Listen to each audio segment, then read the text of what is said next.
The Chevrolet Cruze and Subaru Impreza are both especially practical vehicles, but for different reasons. The Subaru Impreza can tackle any kind of weather, comes as a sedan or a hatchback, and has good fuel economy. But the Chevrolet Cruze has a few tricks of its own. It offers a ton of rear legroom, great fuel economy, and a lower starting price. So, which one is right for you?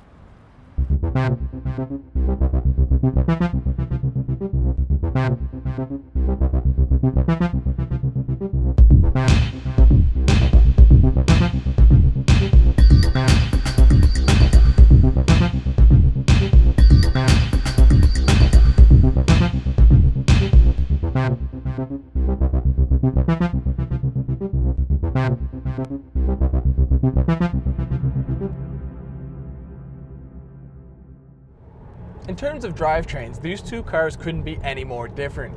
The Impreza uses a boxer 4-cylinder engine that sends power to all four wheels through a CVT. The Cruze counters with a small turbocharged engine that sends power just to the front wheels through a traditional 6-speed automatic. Being a turbo, the Cruze has a lot of low-end torque, and around the city and cruising on the freeway has plenty of power. But trying to get up to speed, the lack of overall grunt is noticeable. Still, the engine and transmission as a combo are a nice refined unit that you usually don't find in a compact car. The Impreza has an overly sensitive throttle that makes the car lurch forward with just a minor tap on it. It takes some getting used to and actually makes the Impreza feel faster than it is. But really get on it and you'll notice a lack of overall power in the car as well. The engine and transmission don't make the best sound either. I will give Subaru credit though. With the refresh for 2015, they have quieted the powertrain down quite a bit.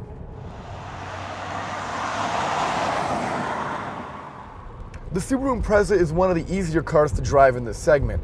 The steering is well weighted and the drivetrain is really responsive, as Mike mentioned earlier.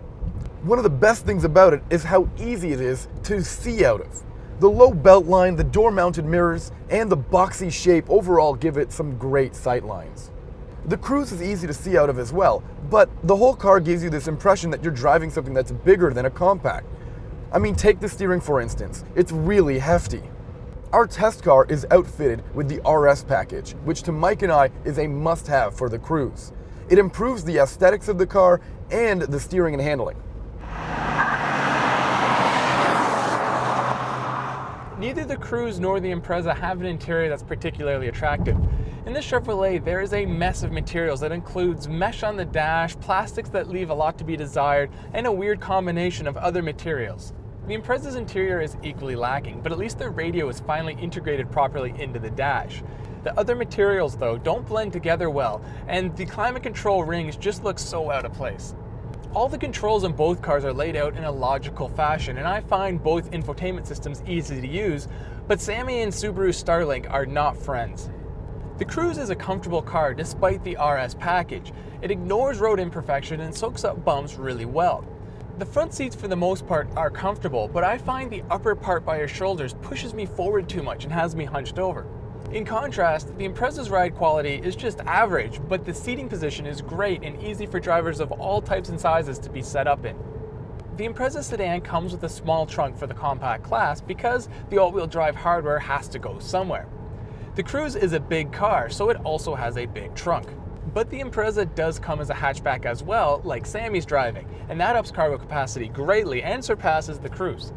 Rear seat space is a bit of a shocker. We expected the larger Cruze to be more comfortable, but it's not. Headroom in the back of the Chevy is a little tight, and legroom is just okay. In contrast, the Impreza has a very accommodating back seat. In fact, it's one of the best in the compact class. Headroom, legroom, seat comfort, and armrests are all really good.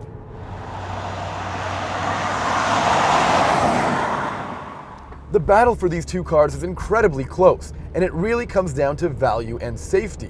Although both cars get a 5-star safety rating, it's the Subaru Impreza that gets a top safety pick plus rating from the IIHS, while the Cruze does not. It's much cheaper to get into a Cruze than it is the Impreza. The Chevy starts at under $17,000, while that Subaru costs $18,990. Loaded up though, these things become much, much closer. Now talking about all those dollars brings us to fuel efficiency, and Subaru's been talking a big game about its all-wheel drive fuel numbers. The Impreza actually manages to get 29 miles per gallon compared to the Chevy's 28.3 as we observed on our test loop.